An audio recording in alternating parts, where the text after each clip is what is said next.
விநாயகர் சதுர்த்தி கணபதி உட்கார வச்சு நீ கைனில போகும்போது என்ன ஆச்சு? நான் வந்து உங்களுக்கு 4 வருஷம் முன்னாடி 4 வருஷம் இல்ல 6 வருஷம் பின்னாடி 6 வருஷம் முன்னாடி கல்யாணம் ஆகிறதுக்கு 1 வருஷம் முன்னாடி போயிட்டு வரும்போது கரெக்டா ஃபாரஸ்ட் ஏரியா அப்படின்னாக்கா அங்க தோட்டத்துல வந்து மோட்டர் ஆஃப் பண்றதுக்கு போன இடத்துல எங்க மாமா வந்து இங்க வந்து அவ்வளவு தூரம் மோட்டர் ஆஃப் பண்றதுக்கு போனோம். அவர் கூடவே போனேன். போயிட்டு ஆஃப் பண்ணிட்டு ரிட்டர்ன் வந்து ஒரு 10 நிமிஷம் ஆச்சு. ஆனா போர் வந்து தண்ணி ரொம்ப போயிட்டு இருக்கான்னு பார்த்தேன். என்னது சை குத்துனுங்கிறதே அவர் என்ன கை கீ இறங்கோ ஃபேஸ் தெரியலன்னு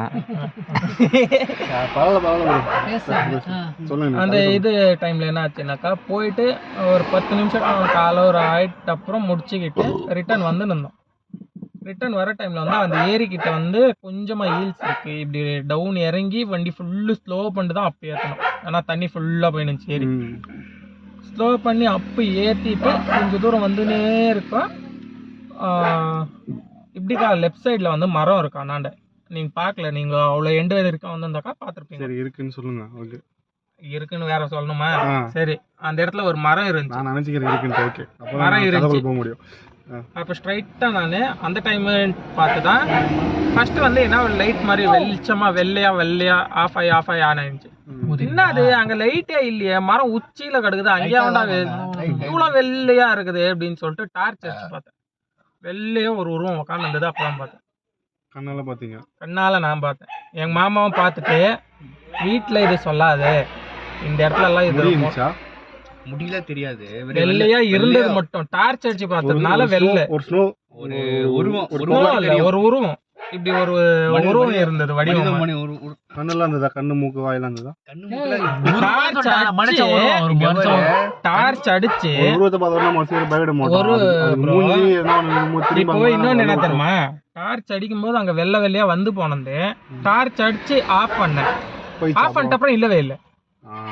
வண்டியில இருந்துருங்க. அது வண்டியிலயும் இல்ல, ஒண்ணுமே இல்ல. நான் பின்னாடியில இருந்து எல்லா பக்கமும் திரும்பி பார்த்தேன். என்னடா இது அங்க மாமா அங்க என்ன இருக்குதுன்னு சொல்லிட்டு பார்த்தேன். வாழ்க்கையில இல்ல ஃபர்ஸ்ட் வந்து மீன் வண்டியில. சரி, அது அப்புறமா இது எப்படி இருந்தது? எக்ஸ்பீரியன்ஸ் நல்லா இருந்துச்சு. நல்லா இருந்துச்சா? எனக்கு பேய் பார்க்கணும்னு எல்லாம் இது இருந்தது.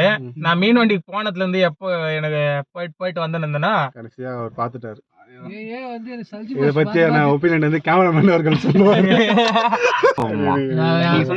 இன்னொன்னு என்ன தெரியும், இப்போ இன்னொன்னுனாக்கா இவர் சொன்னார் பாத்தீங்களா, நைட்டு 12 மணிக்கு வந்தா வண்டியில வந்து இது பண்ணோன்னு. நைட்டு 12 மணிலேருந்து 1 மணிலேருந்து 2 மணி 3 மணி 4 மணி 11:30 மணிலேருந்து அந்த பத்ராவதியில வராத இடமே இல்லை. நான் நான்வெஜ் சாப்பிட்டு தான் வந்து நேர்கிறேன். அவன் நான்வெஜ் சாப்பிட்டு நான்வெஜ் எடுத்து வந்துக்கிறான். A to Z ஃபுல்லா சுத்திக்கிறேன். நான்வெஜ் மொத்தமே சாப்பிட்டு இதுல சுத்திருக்கேன். பார்சல் எடுத்து சைக்கிள்ல போறீங்க. அந்த டைம்ல வந்து வண்டியில சோத்து சத்துக்கு தான் நான் கேக்குறாங்க. அது வந்து அது ஒரு இது நான்வெஜ் அதே மாதிரி பன்னிக்கறி சாப்பிட்டு வச்சுக்க. இது ரியலா நடந்த ஸ்டோரி சொல்லிட்டோம். இது நானு என் ஃப்ரெண்ட்ஸ் எல்லாரும் உங்களுக்கு கூட தெரியும். எனக்கு எங்க மாமாக்கு 2 பேருக்கும் தெரியும். ஏன்னா அவரு வந்து ஹெட்லைட் வண்டி பார்த்துட்டு இருந்தாரு.